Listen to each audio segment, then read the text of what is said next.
Tapos na ang first round ng 2025 NBA Draft. Pero baka simula na din ang second round paglabas nitong video.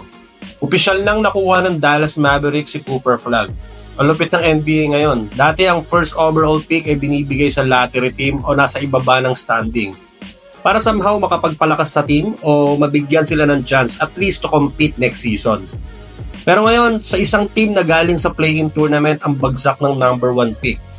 Wala tuloy pressure kay Cooper Flagg ngayon na palakasin ng team dahil literal na malakas ang team na mapupuntahan niya. Kung hindi ka lang first overall pick, parang wala ka nang pupwestuhan sa rotation eh. Pero ganun talaga, gusto ng NBA ilagay si Luka Doncic sa high market team para buhayin ang liga at kailangan nilang bayaran ng Dallas sa pagbibigay ng Cooper Flagg sa team. Joke lang. Sinundan pa yan ang number 2 overall pick na si Dylan Harper papunta naman sa San Antonio Spurs. Isa na naman top prospect na hindi kailangan magbuhat ng team. Dahil sa team na pupuntahan niya, may naghihintay na De'Aaron Fox, Chris Paul, ang Rookie of the Year na si Stephon Castle, Keldon Johnson at Victor Wembanyama. Hindi pa natuloy si KD sa team sa lagay na yan. Mukhang tapos na ang rebuilding stage ng San Antonio Spurs at handa na silang makipag-compete para sa championship next year. At dahil dyan, mukhang hindi na Battle of LA ang aabangan next year, kundi ang Battle of Texas. Ang Dallas Mavericks, San Antonio Spurs at ang Houston Rockets na may newly acquired Kevin Durant. Mukhang magiging maganda ang pwestuhan sa Southwest Division next season. Habang si Mark Williams ay na-trade na papuntang Phoenix Suns.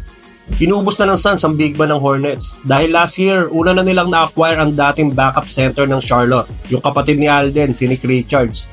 So dalawa na silang center sa Phoenix tapos dinrap pa ng Houston Rockets para sa 10th overall pick ang center na si Kaman Maluwatch. Yung pick na yon ay isa sa mga kapalit ni KD sa trade. So another 7-footer na naman para sa Suns. Ang haba na nila dun. Habang ang Sacramento Kings ay interesado sa pagkuha kay Russell Westbrook. Ayon kay Sam Amick ng The Athletic, balak na ng Kings na baguhin ang lineup matapos mawala ni De'Aaron Fox sa team. At matindi ang pangangailangan ng team para sa point guard position. At sinabi din ito mismo ni Domantas Sabonis sa kanyang exit interview. Target sana ng Sacramento ang maalin kina Jrue Holiday o Trae Young. Pero mukhang tamang tipid muna ang team kaya naghanap muna kung saan sila mas makakamura.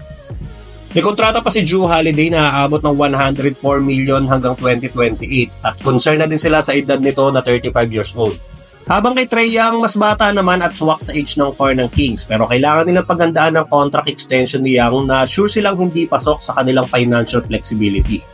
Pero ang pinaka-tinitingnan ng team ay si Russell Westbrook bilang kanilang bridge veteran point guard o pansamantalang solusyon sa problema sa point guard position. At dahil dyan, mukhang bebenta na naman yung jersey nilang Sacktown. Bahala kayo dyan.